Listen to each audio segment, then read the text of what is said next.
सुबह का वक्त है। एक छोटा सा गांव, सूरज की किरणें खेतों पर चमक रही हैं।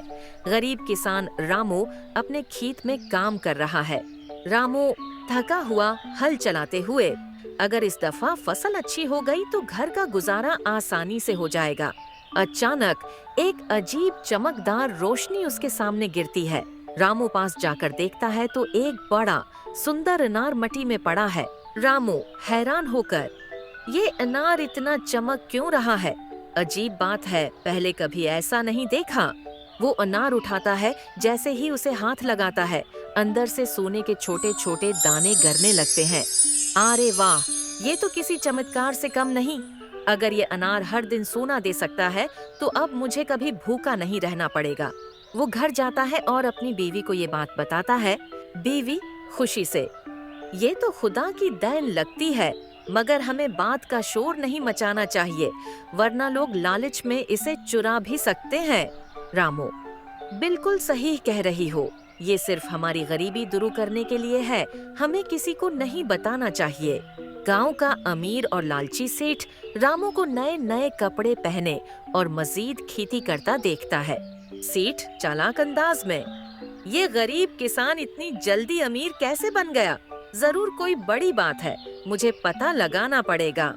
वो रामू के पड़ोसी को कुछ पैसे देकर राज जान लेता है।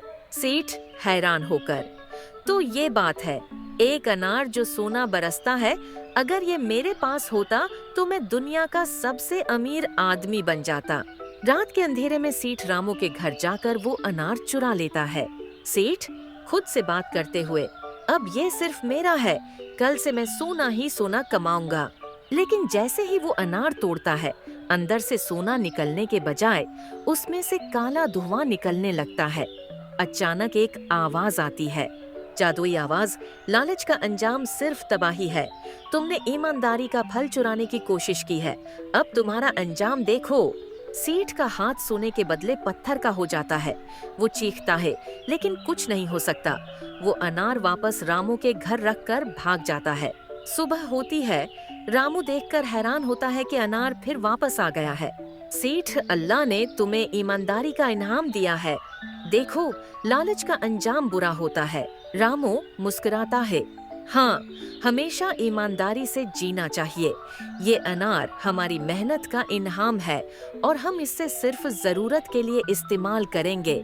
कहानी का आखिरी मंजर दिखाता है कि रामू और उसका परिवार खुश हाल जिंदगी गुजार रहे हैं, जबकि सेठ अपनी लालच का दुख उठा रहा है।